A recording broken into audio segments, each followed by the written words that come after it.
தென்காசிக்கு அருகிலுள்ள ஒரு அழகான கிராமம். அதிகாலை 5 மணி இருக்கும். மார்கழி மாதத்து குளிர்காற்று மெல்ல உடம்பை தீண்டி சென்றது. ஊரே இன்னும் தூங்கி வழிய அந்த பெரிய ஓட்டு வீட்டின் வாசல் மட்டும் பரபரப்பாக இருந்தது. பாட்டி மீனாட்சி சாணம் தெளித்து பெரிய புள்ளி வச்ச கோலம் போட்டுக் கொண்டிருந்தார். உள்ளே சமையல் அறையிலிருந்து ஃபில்டர் காப்பியின் நறுமணம் வீடு முழுக்க பரவியது. ஜானகி அடுப்படியில் மும்முரமாக இட்லிக்கு மாவாட்டி சாம்பார் கொதிக்க வைத்துக் கொண்டிருந்தாள். வீட்டின் திண்ணையில் தாத்தா சண்முகம் அமர்ந்து கையில் அன்றைய செய்தித்தாளை படித்துக் கொண்டிருந்தார். கண்ணாடி வழியே வாசலில் கோலமிடும் தன் மனைவியை பார்த்து மெல்ல குரல் கொடுத்தார். மீனாட்சி, இன்னைக்கு பேப்பர்ல என்ன போட்டிருக்கான்னு பாத்தியா? நம்ம பக்கத்து மாவட்டத்துல எல்லாம் மழையே இல்லாம பயிரெல்லாம் கருகி போச்சாம். இந்த வருஷம் நமக்கு என்ன ஆக போகுதோ தெரியல. ஏங்க, விடிஞ்சும் விடியாததுமா ஏதேதோ பேசிட்டு இருக்கீங்க. நம்ம வீட்ல இன்னும் பிள்ளைகளே முழிக்கல, அதுக்குள்ள ஏதாச்சும் அமங்கலமா பேசாதீங்க. நமக்கு தான் குற்றாலத்து தண்ணி இருக்குல்ல, இந்த வருஷமும் விவசாயம் நல்லபடியா நடக்கும். அதற்குள் சமையலறையிலிருந்து காப்பி தட்டோடு வெளியே வந்தாள் ஜானகி. அவளது முகம் எப்போதும் அமைதியாகவும் பொறுமையாகவும் இருக்கும். மாமா, அத்தை, காஃபி குடிங்க. உங்க பையன் ராம விடிய காலையில 4 மணிக்கே வயலுக்கு கிளம்பிட்டாரு. மோட்டர்ல ஏதோ சின்ன பழுதுன்னு சொன்னாரு. அதான் மெக்கானிக்க கூட்டிட்டு போயிருக்காரு. ராம ரொம்ப உழைக்கிறான் ஜானகி. ஆனா இந்த உலகத்துல உழைப்புக்கு ஏத்த ஊதியம் உடனே கிடைக்கிறது இல்ல. இருந்தாலும் அவனுக்கு இந்த விவசாயத்து மேல அம்புட்டு பாசம். அப்பொழுது வீட்டின் மாடியிலிருந்து டப் டப் என்று சத்தம் கேட்டது. ராமன் ஜானகியின் பிள்ளைகளான கவினும் நிலாவும் ஓடி வந்தார்கள். கவின் 8ஆம் வகுப்பும் நிலா 5ஆம் வகுப்பும் படிக்கிறார்கள். பாட்டி, இன்னைக்கு ஸ்கூல்ல எனக்கு டிராயிங் காம்படிஷன் இருக்கு பாட்டி. நான் நேத்து வரைஞ்ச அந்த இயற்கை காட்சியை தான் இன்னைக்கு வரைய போறேன். எனக்கு ஆல் தி பெஸ்ட் சொல்லுங்க. என் செல்ல குட்டிக்கு என்னோட ஆசீர்வாதம் எப்பவும் உண்டுடி. இன்னைக்கு நீ தான் ஃபர்ஸ்ட் பிரைஸ் வாங்குவ. போயிட்டு வா. அம்மா, எனக்கு பசிக்குதுமா. இன்னைக்கு என்ன டிஃபன்? சீக்கிரம் வைங்க, வேன் வந்துட போகுது. இதோட தம்பி, சுட சுட இட்லியும் சின்ன வெங்காய சாம்பாரும் ரெடி. 2 பேரும் கை கால் கழுவிட்டு வாங்க, சாப்பாடு போடுறேன். நேரம் காலை 9 மணி. வெயில் மெல்ல உரைக்கத் தொடங்கியது. ராமன் தன் வயல் வரப்பில் அமர்ந்திருந்தான். கையிலிருந்த கதிர் காய்ந்து போயிருந்தது. கடந்த சில வாரங்களாக நிலத்தடி நீர்மட்டம் மிக மோசமாக குறைந்துவிட்டது. மோட்டார் பம்பிலிருந்து வெறும் காற்றும் சேறு கலந்த தண்ணீரும் தான் வந்தது. அப்போது அவனது நண்பனும் பக்கத்து நிலத்துக்காரனுமான முத்தையா அங்கே வந்தான். என்ன ராமன், தனியா உட்காந்து யோசிச்சுட்டு இருக்க? உன் முகத்தை பார்த்தா சரியா தெரியலையே. என்ன பண்றது முத்தையா?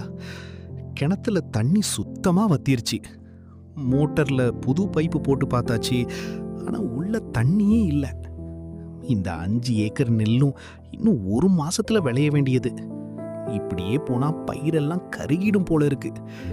கையில இருந்த காசெல்லாம் உரத்துக்கும் விதைக்கும் போட்டாச்சு. இப்ப அடுத்த கட்டத்துக்கு என்ன பண்றதுன்னு தெரியல.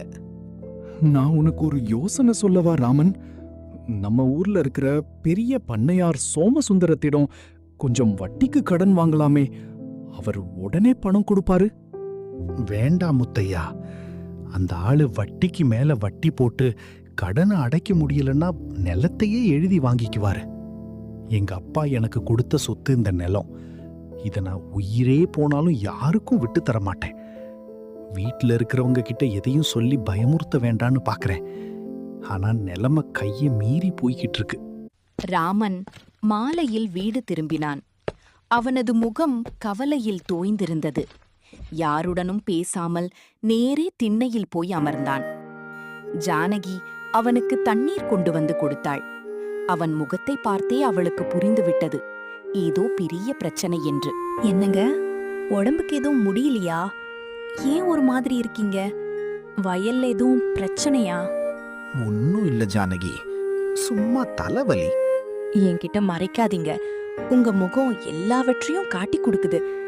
நாம கல்யாணமாகி இந்த வீட்டுக்கு வந்ததுல இருந்து இன்பத்தையும் துன்பத்தையும் ஒன்னாதானே பகிர்ந்துக்கிறோம். சொல்லுங்க, என்ன ஆச்சு? கிணத்துல தண்ணி இல்ல ஜானகி. பயிரெல்லாம் காய தொடங்குது. இன்னும் 2 வாரத்துல தண்ணி பாய்ச்சலன்னா மொத்த முதலீடும் நஷ்டமாயிடும். பிள்ளைகளோட அடுத்த வருட படிப்பு செலவு, வீட்டு செலவுன்னு நினைச்சா எனக்கு தூக்கமே வரல.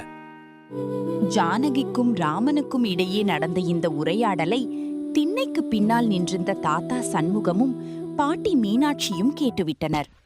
தாத்தா மெல்ல ராமனின் அருகே வந்து அவனது தோளில் கையை வைத்தார். ராமா, இங்க பாருப்பா. நீ ஏன் கவலைப்படுற?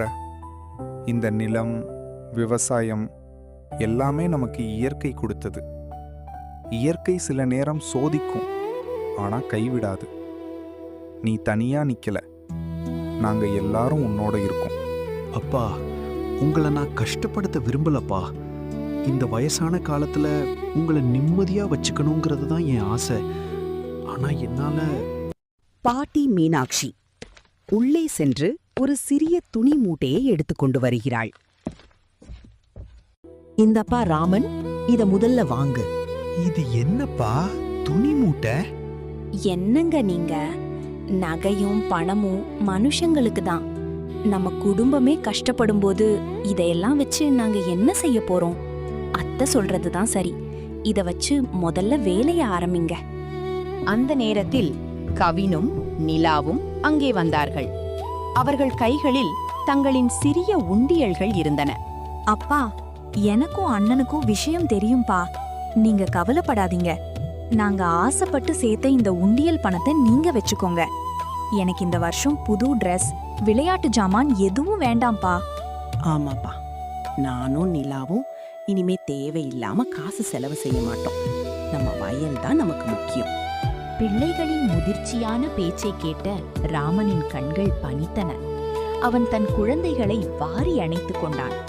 அவனது கவலை பாதி குறைந்து விட்டது போன்ற ஒரு நிம்மதி அவனுக்குள் ஏற்பட்டது.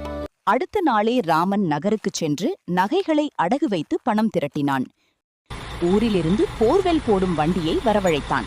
வீடு முழுக்க ஒரே பரபரப்பு. ஊரே கூடி நின்று பார்த்தது. முதல் 200 அடி தண்ணீர் இல்லை. 400 அடி வெறும் தூசிதான் வந்தது. ராமனின் முகம் மீண்டும் வாடத் தொடங்கியது. ராமன், 500 அடி தாண்டிருச்சு. இன்னும் தண்ணி வராம போனா பணம் வீணாயிடுமே.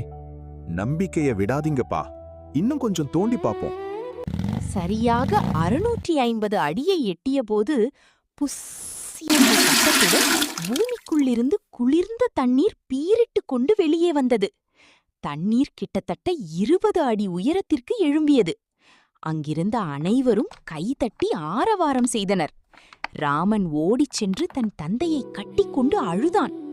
ஜானகியும் பாட்டியும் கைகூப்பி இறைவனுக்கு நன்றி கூறினர். அப்பா, தண்ணி வந்துடுச்சுப்பா. நம்ம பயிரை காப்பாத்திரலாம். நான் சொன்னேன்ல ராமா, தர்மம் தலை காக்கும்.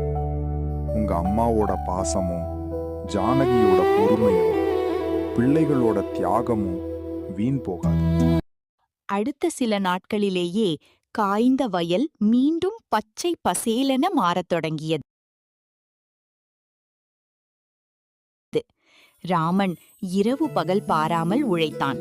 குடும்பத்தினர் அனைவரும் அவனுக்கு துணையாக வயலிலேயே வேலை செய்தனர். கவினும் நிலாவும் விடுமுறை நாட்களில் வயலுக்கு வந்து சிறு சிறு உதவிகளை செய்தனர். 3 மாதங்கள் கழிந்தன. வயல் முழுக்க தங்க கதிர்கள் முற்றி அறுவடைக்கு தயாராக நின்றன. ஊரிலேயே அந்த வருடம் தை மாத பிறப்பு. பொங்கல் திருநாள் அன்று இராமனின் இல்லம் விழாக்கோலம் பூண்டிருந்தது. வாசலில் புது பானையில் பச்சரிசியிட்டு பால் பொங்கி வரும்போது அனைவரும் சேர்ந்து பொங்கலோ பொங்கல் என்று முழக்கமிட்டனர். அறுவடை செய்த நெல்லை விற்றதில் நல்ல லாபம் கிடைத்திருந்தது. இராமன் முதலில் செய்த வேலை தன் தாயின் நகைகளை மீட்டதுதான். மீட்டு வந்த நகைகளை தன் தாயின் காலடியில் வைத்து வணங்கினான். அம்மா, நீங்க அன்னைக்கு கொடுத்த நகையால தான் இன்னைக்கு நம்ம குடும்பம் நிமிர்ந்து நிக்குது. இந்தாங்க உங்களோட நகைகள். இனிமே இது எல்லாமே ஜானகிக்கு தான் சொந்தம். ஒரு குடும்பத்தை எப்படி நிர்வகிக்கணும், கஷ்ட காலத்துல புருஷனுக்கு எப்படி துணையா இருக்கணும்னு இவன் நிரூபிச்சு காட்டிட்டா. அத்தை, இது எனக்கு வேண்டாம். நம்ம குடும்பம் எப்பவும் இதே சந்தோஷத்தோட இருந்தா அதுவே எனக்கு போதும். அப்போது ராமன் தன் பாக்கெட்டிலிருந்து 2 புதிய பழபழக்கும் உண்டியல்களையும் கவினுக்கு ஒரு புதிய மிதிவண்டியையும் சைக்கிள், நிலாவிற்கு பெரிய கலர் பென்சில் செட்டையும் எடுத்து நீட்டினான். சூரியனின் கதிர்கள் அந்த வீட்டின் மீது தங்க நிறத்தில் படர்ந்திருக்க அந்த மகிழ்ச்சியான கூட்டு குடும்பம் பொங்கல் வாழ்த்துக்களை பகிர்ந்து கொண்டது. அன்பு இருக்கும் இடத்தில் வறுமை வந்தாலும் அது தற்காலிகமானதுதான் என்பதை அவர்கள் உணர்ந்து கொண்டனர்.